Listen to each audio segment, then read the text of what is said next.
So in this video, I'm gonna answer this lab, which is yung sa extended access control list. So it consists of two questions that two questions that we needed, or the requirements that we needed to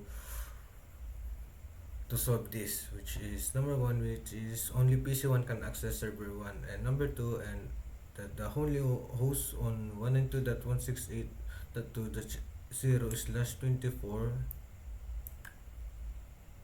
network can access server 2. So the first thing we need to do here is to configure our router 1. So enable connft, and then to create an extended ACL, you begin with the same statement as standard ACL, which is access list. So pipiliin natin dyan is yung 100. So 100, and permit IP host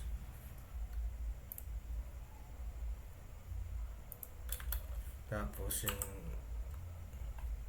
192.168.1.11 and host para sa server 1, which is yung 192.168.3.100.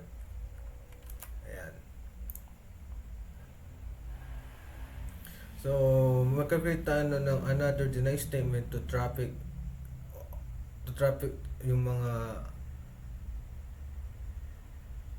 madadaan sa server 1. So ganito, which is yung access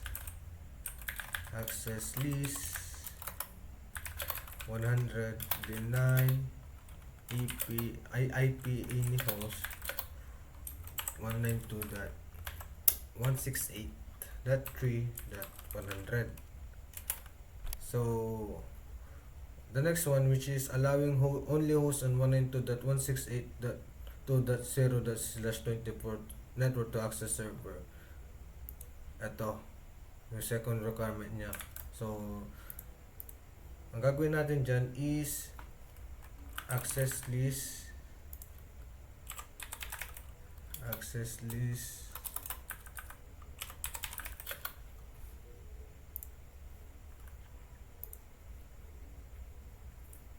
permit 100 permit IP 192.168.2.0 host 192.168.3.101. So after nyan, mag-create tayo ng other deny statement, which is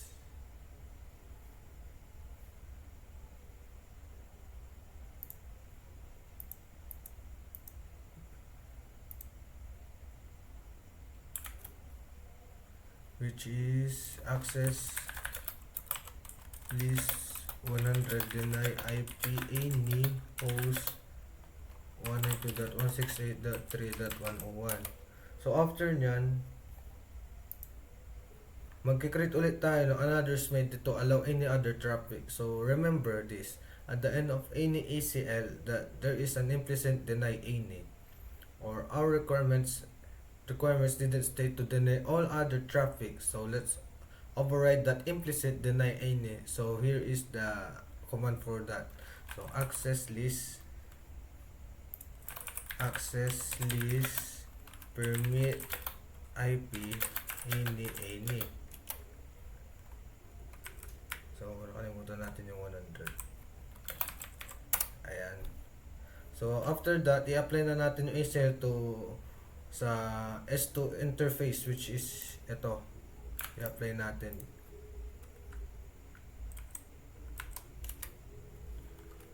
So in S to the 0 and IP access route 100 out. So try natin i-ping yung PC1 to server, ping natin yung server 1, server 2 dito sa PC1. So, yung IP address ng PC1 which is 192.168.3.100, dapat mapiping niya to. Yung server 1 which is only PC, only PC can access server 1. So, try natin yung sa server 2, 168.3.101. So, dapat unreachable to. Same as dito sa PC2, dapat dito sa PC2 wala siyang mapping na kahit anong server, since wala naman naka-indicate dito na kailangan dapat iping niya yung server 1, dapat ang ping niya yung server 1 na server 2. So ping 192.168.3.100, so dapat unreachable yan.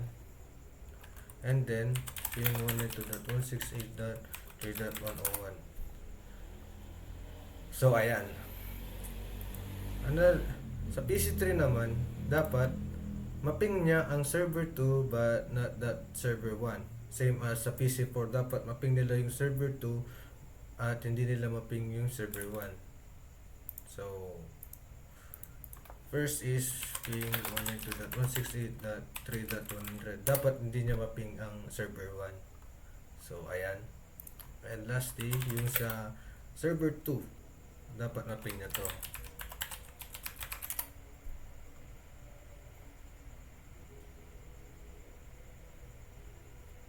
So, ayan, na-ping niya.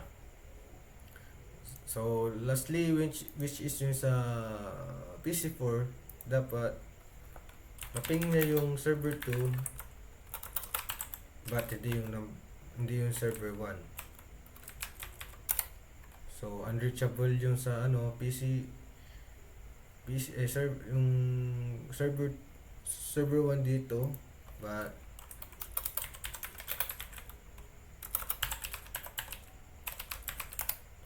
ayun, na-ping niya na yung server 2. So, that's it.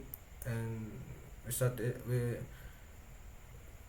full satisfy yung requirements dito sa lab na to.